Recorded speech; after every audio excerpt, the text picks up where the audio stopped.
আপনারা খিতা কররা বালানি জিয়য়। সিলেটের নাম বললেই হযরতে শাহজালাল শাহ পরানের রাহিমাহুমুল্লাহর নাম চলে আসে, ঠিক কিনা বলেন? শাহজালাল শাহ পরানের পুণ্যভূমি। অনেক আল্লাহর ওলিরা এখানে শুয়ে আছেন।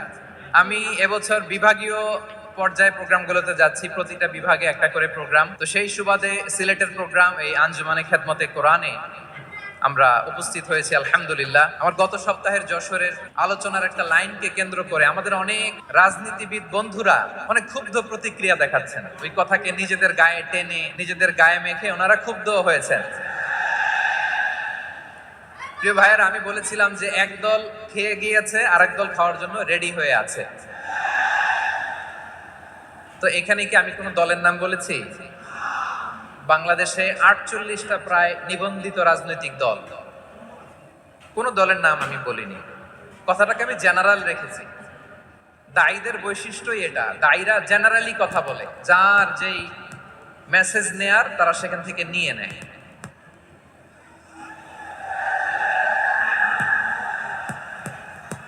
তো কোন দল এটা নিয়ে কোনো কথা বলল না। আপনারা এটাকে নিজের গায়ে যে মাখালেন, এটা ঠিক হয়নি। আমি বলবো যে এটা খুবই অনভিপ্রেত হয়েছে। কোন দলকে টার্গেট করে বা কোন দলের পক্ষে আমরা কখনো কথা বলি না। আমরা কোরআনের পক্ষে কথা বলি, ইসলামের পক্ষে কথা বলি, ঠিক কিনা বলেন? সো একটা জেনারেল কথাকে যদি আমার রাজনীতিবিদ বন্ধুরা নিজেদের গায়ে মাখেন, ক্ষুব্ধ প্রতিক্রিয়া জানান, এতে করে সাধারণ জনগণের কাছে একটা নেগেটিভ মেসেজ যাবে ওনাদের ব্যাপারে। এটা হোক আমরা চাই না। এদেশের যত এই যে আমার ভাইয়েরা, এই যে আমি এই যে কথা বলতেছি, সাদা টুপি, ও আচ্ছা আচ্ছা, চলে যাবেন না? একটু জায়গা দিয়ে দেন ওনাকে।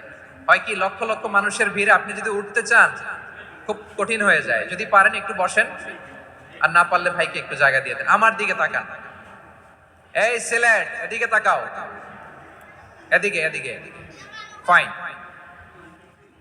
তো আমার প্রিয় রাজনীতিবিদ বন্ধুদের আমি বলবো, কথাটা ছিল ভেরি জেনারেল, এটা নিজেদের গায়ে মাখানোর কোনো দরকার নাই। আমরা এই যে এক্সিস্টিং যে রাজনৈতিক চর্চা, এটা থেকে আমরা বেরিয়ে আসতে চাই। আমরা চাই না এদেশে চাঁদাবাজি, দখলবাজি থাক, ঠিক কিনা বলেন? এদেশে কোনো দুর্নীতি থাক, টেন্ডারবাজি থাক, এগুলো আমরা চাই।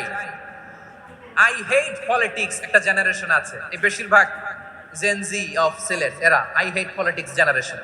এরা পলিটিক্সকে পছন্দ করে না। তো কেন করে না, এর দায়ভার আমাদের আছে না নাই? আছে।